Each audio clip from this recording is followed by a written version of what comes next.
Hello and welcome to this video. I'm going to actually discuss intersex from Wikipedia today, and I've gone through it, and there's a lot of information that's still not in it, and I hope to get that edited in by somebody else. Here we go. Intersex, the description on Wikipedia. Here in it's August 2012. Intersex in humans and other animals is the presence of intermediate or atypical combinations of physical features that usually distinguish female from male. This is usually understood to be congenital, involving chromosomal, morphologic, genital and/or gonadal anomalies, such as diversion from typical XX female or XY male presentations. Examples: sex reversals, XY female or XX male, genital ambiguity, or sex developmental differences. An intersex individual may have biological characteristics both the male and the female sexes. Intersexuality as a term was adopted by the medicine during the 20th century and applied to human beings whose biological sex cannot be classified as clearly male or female. Intersex was initially adopted by intersex activists who criticized traditional medical approaches to sex assignment and seek to be heard in the construction of new approaches. Some people, whether physically intersex or not, do not identify themselves as either exclusively female or exclusively male. I'll also add pronoun notes, and they don't identify themselves as intersex either. Androgyny is sometimes used to refer to those without gender-specific physical sexual characteristics or sexual orientation or gender identity, or some combination of these. Such people can be physically and psychologically anywhere between the two sexes. This state may or may not include a mixture or absence of sexual orientation. So research in the late 20th century has led to a growing medical consensus that diverse intersex physicalities are normal, but relatively rare, forms of human biology. Milton Diamond, one of the most outspoken experts on matters affecting intersex people, stresses the importance of care in the selection of language related to such people. He says, "Foremost, we advocate use of the terms typical, usual, or most frequent, where it is more common to use the term normal. When possible, avoid expressions like maldeveloped or underdeveloped or undeveloped, errors of development, defective genitals, abnormal, or mistakes of nature. Emphasis that all of these conditions are biologically understandable while they are statistically uncommon." A hermaphrodite is a plant or animal that has both male and female reproductive organs. Now, disorders of sex development, the abbreviation DSD, is a term that has both supporters and opponents. It is defined to include congenital conditions in which development of chromosomal, gonadal, or anatomical sex is atypical. A number of critics of traditional terminology, including the now defunct Intersex Society of North America, ISNA, intersex activists, and some medical experts, moved to eliminate the term intersex in medical usage, replacing it with disorders of sex development in order to avoid conflating anatomy with identity. Members of the Lawson-Wilkins Pediatric Endocrine Society, European Society for Pediatric Endocrinology, accepted this term in their consensus statement on management of intersex disorders, published in the Archives of Disease in Children and in Pediatrics. It is not known if this consensus is still accepted, and the ISNA is now a defunct group since its founder left it. Other intersex people, activists, supporters, and academics have contested the adoption of the terminology and its implied status as a disorder, seeing this as offensive to intersex individuals who do not feel that there is something wrong with them. Regard the DSD consensus paper as reinforcing the normativity of early surgical interventions and criticizing the treatment protocols associated with the new taxonomy. Alternatives to categorizing intersex conditions and disorders have been suggested, including variations of sex development. Organization Intersex International questions a disease-disability approach, argues for deferral of intervention unless medically necessary, when fully informed consent of the individual involved is possible, and self-determination of sex, gender, orientation, and identity. History. Intersex people are treated in different ways by different cultures. In some cultures, such people were included in larger third gender or gender-blending social roles along with other individuals. In most societies, intersex people have been expected to conform to either a male or female gender role. Whether or not they were socially tolerated or accepted by any particular culture, the existence of intersex people was known to many ancient and pre-modern cultures. An example is one of the Sumerian creation myths from more than 4,000 years ago. The story has Ninmah, a mother goddess, fashioning mankind out of clay. She boasts that she will determine the fate, good or bad, for all she fashions. Enki, the father god, retorts as follows: Enki answered Ninmah, I will counterbalance whatever fate, good or bad, you happen to decide.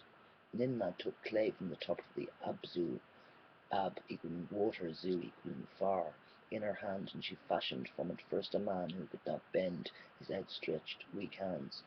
Enki looked at the man who cannot bend his outstretched weak hands and decreed his fate. He appointed him as a servant of the king.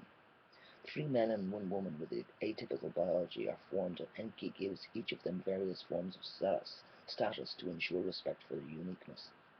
Sixth, she fashioned one with neither penis nor vagina on its body. Enki looked at the one with neither penis nor vagina on its body and gave it the name Nibru, eunuch, and decreed as its fate to stand before the king. Now, during the Victorian era, medical authors introduced the terms true hermaphrodite for an individual who has both ovarian and testicular tissue verified under a microscope, male pseudohermaphrodite for a person with testicular tissue but either female or ambiguous sexual anatomy, and female pseudohermaphrodite for a person with ovarian tissue but either male or ambiguous sexual anatomy. In Europe, the term intersexual was first to be used before the Second World War. The first suggestion to replace the term hermaphrodite with intersex came from British specialist Cawadias in the 1940s. This suggestion was taken up by specialists in the UK during the 1980s by both those who rejected Money's framework, then emerging from the USA, and those who endorsed that approach. Since the rise of modern medical science in Western societies, some intersex people with ambiguous external genitalia have had their genitalia surgically modified to resemble either female or male genitals. Since the advancements in surgery have made it possible for intersex conditions to be concealed, many people are not aware of how frequently intersex conditions arise in human beings, whether they occur at all. Contemporary social activists, scientists, and health practitioners, among others, have begun to revisit the issue. Awareness of the existence of physical sexual variation in human beings has increased.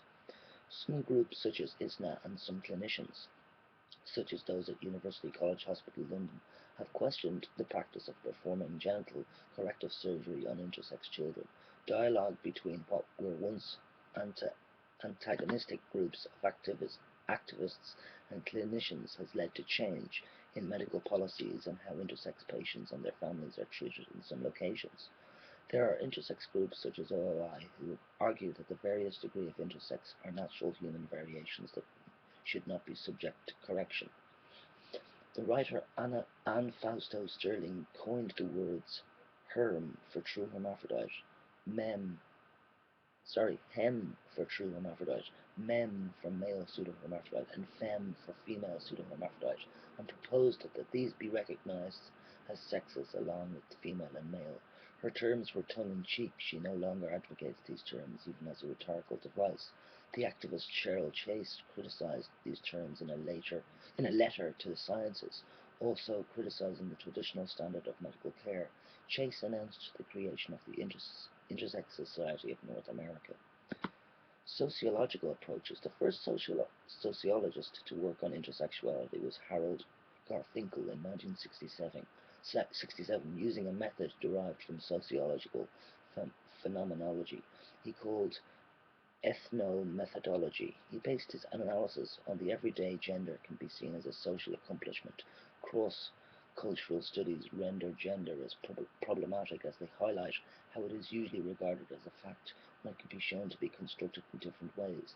They point to different cultural approaches to gender roles and how hermaphrodites and birdaches are incorporated socially as disruptive to fixed ideas about sex, gender, and gender roles. They argue that what we know about gender is grounded in the everyday social construction of a world of two genders, where gender attribution seems more important than gender differentiation.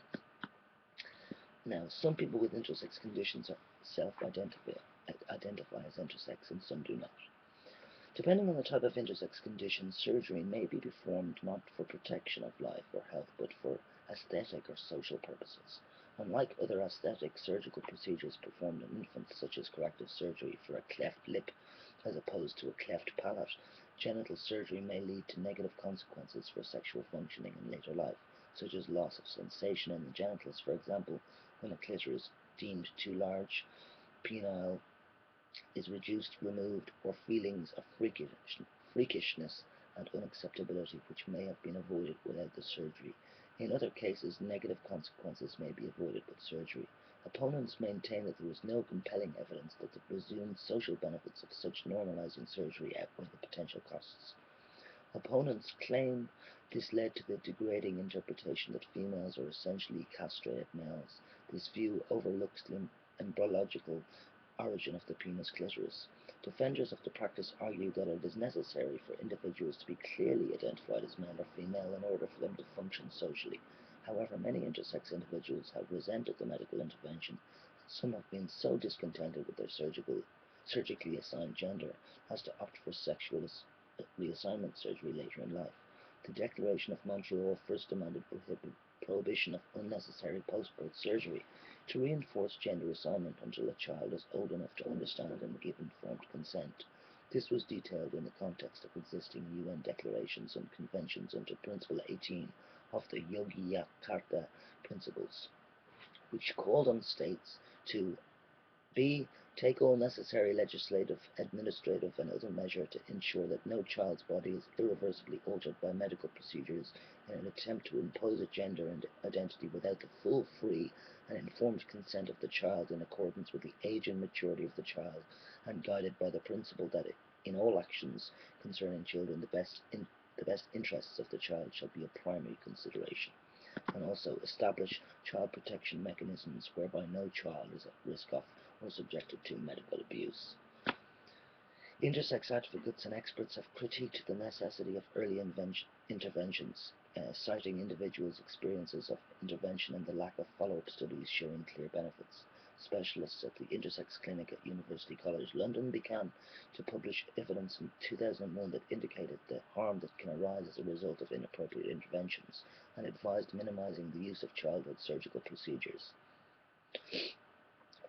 Experience of medical procedures and photography. Individuals report experiences of the trauma associated with intervention. The experimental similarities of medical interventions and child sexual abuse have been discussed.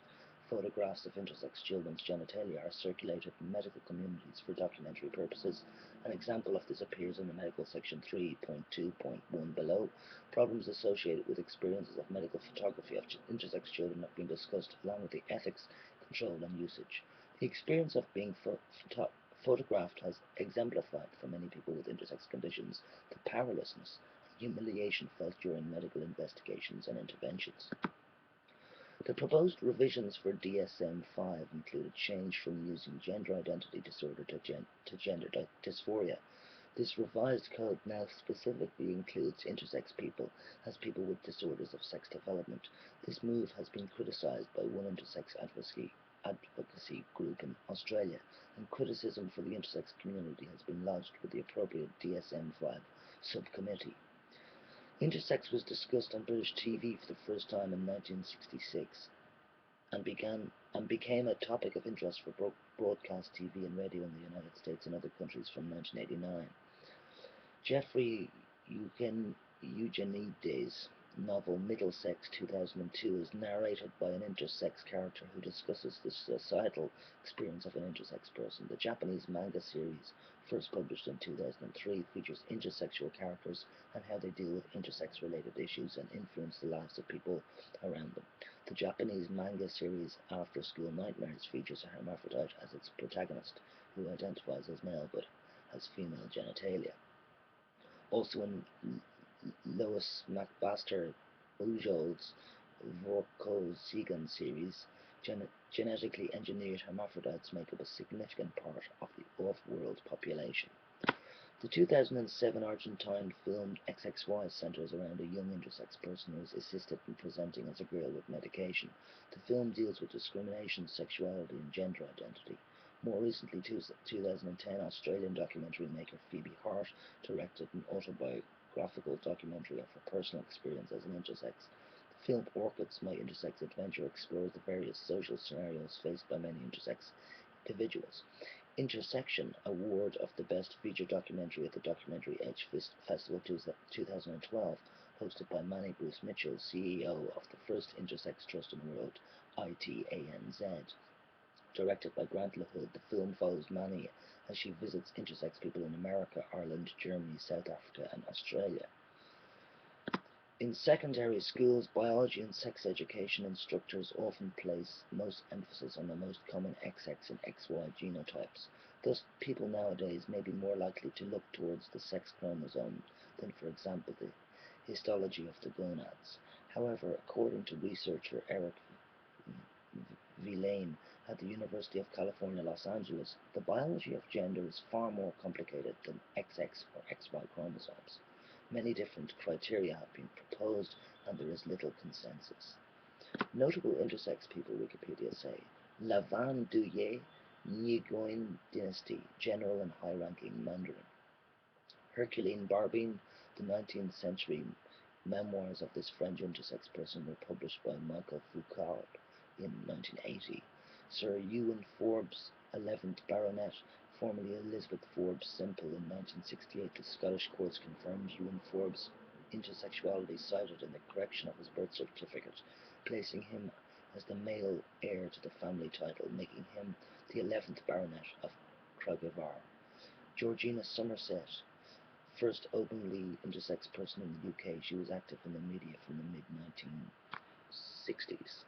Cheryl Chase, intersex activist. Eric Schneider, alpine skier. Jim Sinclair, autism rights activist. Lady Colin Campbell, British aristocrat and author of A Guide to Being a Modern Lady. Edinancy Silva, judoka and gold medalist in the women's half heavyweight division at the Pan American Games. James Barry, British military surgeon who gave the first successful cesarean section in Africa by a British surgeon, portrayed by Patricia Dunker in her novel James Miranda Barry, in which Barry is a girl reared as a boy by her parents to protect her from gender discrimination. Della Grace Volcano, visual artist and speaker on queer and intersex issues. Example, the Critical Sexology Seminars, London, describes his intersexuality as self-constructed. Santi Soundarajan, Indian athlete who competes in the middle distance track events. She was stripped of a silver medal win at the 2006 Asian Games after failing a sex verification test, disputing her eligibility to participate in the women's competition. Mauro Cabral, Argentine intersex activist, writer, co-director of GATE, Global Action for Trans Equality. Tony Brifa, JP, Australian intersex and human rights activist, former president of the AIS Support Group Australia, and Deputy Mayor of the city of Hobsons Bay in Melbourne, Australia. Now I'm just going to continue with my own peace and party list here, and I have no notes with me, only in my head. There's Manny Mitchell, who is mentioned in this thing, but not in the notable intersex people.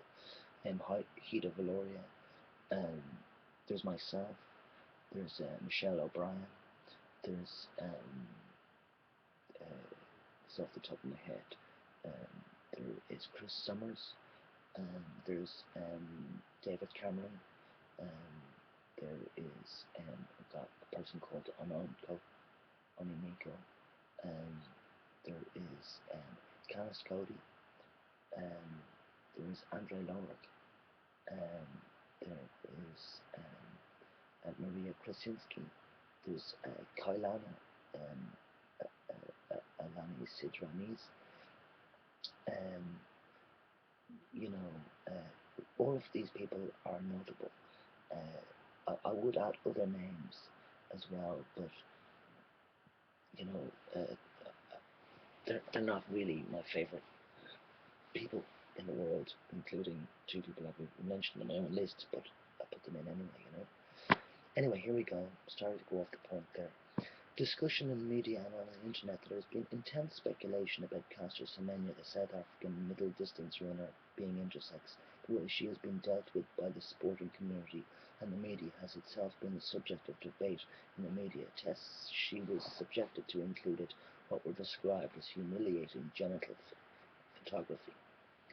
Okay, it's a shame they don't have on this Wikipedia, whoever did this, will find out who did this and we'll find out why they don't actually cover the whole entire world of intersex on Wikipedia. Because on the internet, there's many people on the internet doing huge work for intersex activism and awareness. We'll try and edit it anyway on Wikipedia. I've never edited anything on Wikipedia. Noted researchers on intersex development: John Money, Milton Diamond, and Fausto Sterling. Well, there's millions of researchers for intersex development, and they're not just those people. But anyway, intersex organizations, they say OII, AIS, ITANZ, Accord Alliance, and AIC. I'm not going to give you the full things, okay? And then other possible intersex conditions and scope. There are a variety of opinions on what conditions are and are not intersex. For instance, the defunct Intersex Society of North America, ISNA, definition states that the following conditions sometimes involve intersex anatomy. Note this does not mean they are always intersex conditions. Number 1, 5-alpha reductase deficiency. Number 2, androgen insensitivity syndrome. 3, aphalia.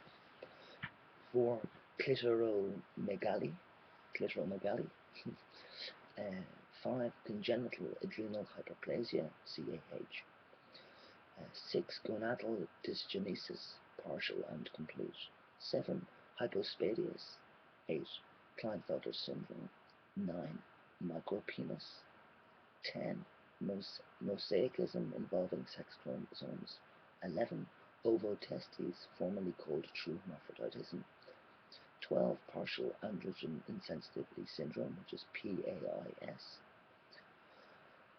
You've also got CAIS, and you've just got AIS. Then the next one, progestin-induced virilization. The next one, Swire syndrome. And the next one, Turner syndrome. And then Wikipedia says also, see also 17-beta hydroxysteroid dehydrogenase deficiency and cryptorchidism. The words they're using. So, continuing. Prevalence. The prevalence of intersex depends on which definition is used. According to the ISNA definition above, 1% of live births exhibit some degree of sexual ambiguity. Between 0.1% and 0.2% of live births are ambiguous enough to become the subject of specialist medical attention, including surgery, to disguise their sexual ambiguity. According to Fausto Sterling's definition of intersex, on the other hand, 1.7% of human births are intersex, she writes. While male and female stand on the extreme ends of the biological continuum, there are many bodies that evidently mix together anatomical components conventionally attributed to both males and females. The implications of my argument for a sexual continuum are profound. If nature really offers us more than two sexes, then it follows that our current notions of masculinity and femininity are cultural conceits. Modern surgical techniques help maintain the two-sex system. Today, children who are born either or neither, both, a fairly common phenomenon, usually disappear from view because doctors correct them right away with surgery. According to Leonard Sachs, the prevalence of intersex restricted to those conditions in which chromosomal sex is inconsistent with phenotypic sex, or in which the phenotype is not classifiable as either male or female, is about 0.018%. There are a range of variations between female and male types of genitalia. The Prater scale demonstrates this and is well illustrated here. Ambiguous genitalia appear as a large clitoris or a small penis and may or may not require surgery. Because there is a variation in all of the processes of the development of the sex organs. To be honest, I do need to finish this video, okay, so I'm going to finish it now. It's been a while, it's been a long video. Okay, I'll finish it now. Thanks for listening.